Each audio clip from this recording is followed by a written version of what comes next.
Hello, I'm Pastor Nanette Christofferson, and along with Pastor Steve Talmadge, we offer these short Bible studies on our lectionary readings. This year, we are in lectionary year B, and we find ourselves in the 6th week of Pentecost. We are now continuing on in the Gospel of Mark, and we're in chapter 5, 21 to 43. If you take a look at the picture that's behind you, this is one that I took while in Galilee last year in 2023, and it really touched my heart. It's called The Encounter, and the artist is Daniel Cariola.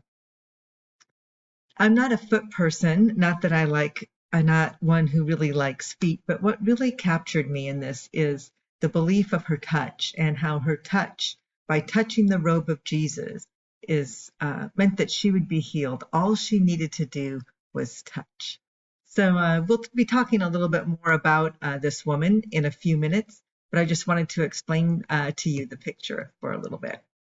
So let's get started, and let's start by reading our gospel reading right away.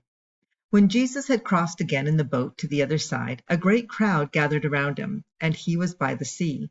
Then one of the leaders of the synagogue named Jairus came, and, when he saw him, fell at his feet and begged him repeatedly, "My little daughter is at the point of death. Come and lay your hands on her, so that she may be made well and live." So Jesus went with him, and a large crowd followed him and pressed in on him. Now there was a woman who'd been suffering from hemorrhages for 12 years. She had endured much under many physicians, and had spent all that she had, and was no better, but rather grew worse. She had heard about Jesus, and came up behind him in the crowd and touched his cloak. For she said, "If I can but touch his clothes, I will be made well." Immediately her hemorrhage stopped, and she felt in her body that she was healed of her disease. Immediately aware that power had gone forth from him, Jesus turned about in the crowd and said, "Who touched my clothes?" And the disciples said to him, "You see the crowd pressing in on you? How can you say, 'Who touched me?'" He looked all around to see who had done it, but the woman, knowing what had happened to her, came in fear and trembling, fell down before him and told him the whole truth. He said to her, "Daughter, your faith has made you well. Go in peace and be healed." While he was still speaking, some people came from the leader's house to say, "Your daughter is dead. Why trouble the teacher any further?" But overhearing what they said, Jesus said to the leader of the synagogue, "Do not fear, only believe." He allowed no one to follow him except Peter, James, and John, the brother of James. When they came to the house of the leader of the synagogue, he saw a commotion, people weeping and wailing loudly. When he had entered, he said to them, "Why do you make a commotion and weep? The child is not dead, but sleeping." And they laughed at him. Then he put them all outside, and took the child's father and mother and those who were with him, and went in where the child was. He took her by the hand and said to her, "Talitha, come," which means, "Little girl, get up." And immediately the girl got up and began to walk, and she was about 12 years of age. At this they were overcome with amazement. He strictly ordered them that no one should know this, and told them to give her something to eat. Our text today includes a miracle within a miracle. They are the final two miracles of the miracle section of the Gospel of Mark, which includes 4 miracles and reactions. We had this one last week, the calming of the storm at sea. The disciples still have no faith in that, and we didn't do this one this year, but we've done it before in other Gospels. Mark 5, the casting out of demons, and the locals want Jesus out of town, and the healed man becomes a witness. And in our reading today, we have the raising of Jairus' daughter, "Don't be afraid, only believe," and we have the healing of the bleeding woman. Her faith saved her. In these miracles, Jesus exercises his power over nature, over the demonic army, over sickness, and over death as well. So let's take a look at some of the contrasts and similarities within this text. I think it's kind of interesting to do this as we take a look at a woman. We have a woman going to Jesus and a man going to Jesus.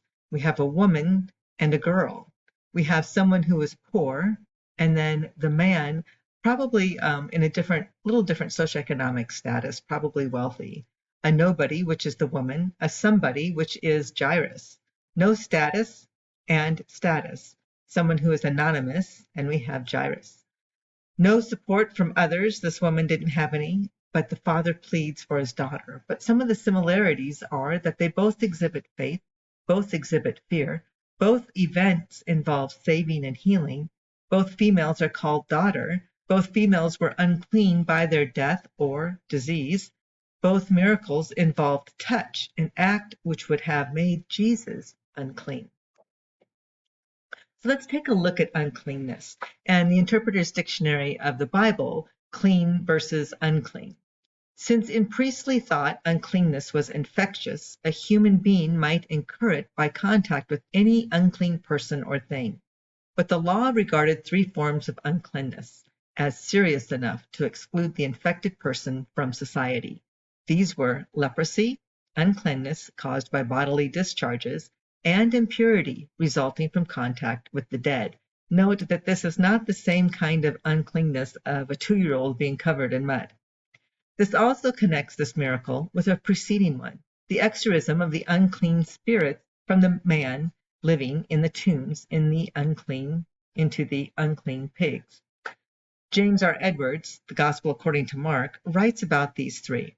He says all the three characters in Mark 5 transfer their uncleanness to Jesus, and to each Jesus bestows the cleaning wholeness of God. All find hope in Jesus. The use of the word unclean can be a little misleading. Being unclean refers to the relationship between people or things and God. In some ways, it may be like someone telling another, "Don't touch me." There's something about the relationship that is estranged. Unclean things and people were estranged from God and each other. They weren't supposed to touch each other. In some ways, their view of unclean things is like our saying, "One bad apple spoils the whole bunch." Contact with one of these unclean things made you an unclean person. I suppose we can look at it and see that there is some truth to this. If you hang around someone with a contagious disease, you are likely to end up with the same sickness. If you hang around someone with the wrong group of people, their bad influence may spoil you. There are some good reasons to stay away from certain people and things. But Jesus, well, he does what Jesus does so good and so well. He mixes everything up. Jesus doesn't become unclean by contact with the unclean people. They don't bring him down to their level. Jesus' holiness transforms their uncleanness. The flow of blood is stopped. The woman is healed. The corpse comes back to life. The young girl gets out of bed. God participates a feast with tax collectors and sinners. Jesus makes them worthy to be in the presence of God. Jesus, as the one good, holy apple, can make all the bad apples become good. When Jairus comes to Jesus, he equates the laying of hands with salvation or healing and life. Touch is a powerful thing. The touch of a hand, holding the hand of a loved one or a small child, a brush against a shoulder, a hug from a friend. Touch can let someone know that they are human. I think it's important, especially after this pandemic, and I know that there are people, because I want to make sure I say this correctly, there are people out there who have to be very, very careful about the people they're around because of their immune system being low and other things that they may have going on. So I'm not talking about people who have to be careful with that. I'm talking about just touch in general as a way of acknowledging our humanity. Because I wonder how many people in our congregation live alone. If we go by statistics, people 60 and over, a third of our population of people 60 and older live alone.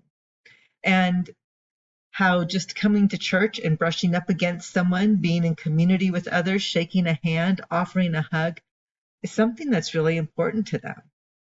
And how many of those people need a touch from a friend, a shake of a hand, or a gentle hug? And then again, there's others that it doesn't matter if they have to worry about diseases or they don't even have a low immunity to anything. But some people are just turned off by this, and I get that too. But I think it's important to see how Jesus was not afraid to touch others. Uncleanness, especially the three big ones, leprosy, bodily discharge, or corpse touching, were about relationships. They put one outside of the community. When Jesus calls the woman who touched him daughter, he establishes a relationship with one with whom he should not have a relationship. Her illness made her unclean. Her possible foolishness with doctors made her impoverished. Her brazen invasion of Jesus' space, touching Jesus' garment, making Jesus unclean, could have put him off. By calling her daughter, he established the same kind of relationship with her as Jairus has with his daughter. He would do anything possible to save his daughter. Jesus addressing the woman as daughter suggests that she now has a personal relationship to Jesus as one of his family. She is one who does the will of God. Two themes that we saw and see in our readings, but we also see this in last week's reading as well. And the themes are faith and fear. And these are themes that really run throughout the whole Bible, Old Testament and New Testament as well. These two themes were part of last week's lesson, with Jesus criticizing the disciples for being afraid, cowardly, rather than having faith when the storm came upon them on the Sea of Galilee. After the woman has touched Jesus and Jesus is looking over the crowd for who had done it, she is afraid and trembling. We might ask, what tone of voice did Jesus use when asking? Was it, "Who touched me?" Was it an angry tone? Was it, "Who touched me?" in a compassionate tone? And why was she afraid? She certainly could have been afraid of being found out, of having the truth revealed. She was an unclean woman who had touched Jesus and probably came into contact with many others in the crowd. She was not following the rules. What if everybody would break the rules as she had done? There would be lots of unclean people, but perhaps there would be more saving miracles for everyone. Perhaps more people could go in peace, walk with shalom, wholeness in their lives. Faith is often contrasted with fear. What did this woman's faith consist of? Jesus tells her, "Your faith has saved and healed you." She certainly believed that if she touched his clothes, she would be saved and healed. However, her faith is more than just telling herself this truth. It is acting on it. She believed it so strongly that she risked breaking all the ritual and societal rules about cleanliness to follow what she believed to be true. There's a reaction, of course, to this miracle. Amazement are the reactions to Jesus in Mark. Literally, verse 42 says they were amazed with a great amazement. But there's a downside to amazement. Amazement seems to get in the way of faith. It clouded their understanding and their speech and actions. It is also unclear to me just who was amazed. Was it the family? Was it all the disciples? Was it the crowd? Or was it just everyone involved in all of this? So let's go over a few questions. Jesus' life, along with his death, grants life-changing healing. But do we truly believe in this life-changing healing? You know, there's all different kinds of healing that changes our life. We can have physical healing that changes our life. But when Jesus heals, he is also doing a spiritual cleansing and healing as well. So not only are these people's lives changed because of their physicality, but also because of their spirituality as well. And so many times I witnessed the beautiful act of healing, of spiritual healing in people, and it doesn't keep them from dying or prayers being answered or unanswered or whatever, but people are changed, and that's because of Jesus. Can the Christian community alter the conditions of people's lives? I think it can. I think community can be one that extends and has no boundaries, and that we can be life-giving and offer meaning and change just through a Sunday morning service. And that comes from the whole team of worship, but it comes from the community as well. So may God grant us the courage to enter into people's lives and help them with wherever they might be at. So I pray blessings upon you this week. I pray that you have time to look a little more closely at this text and stay cool, and blessings on your day.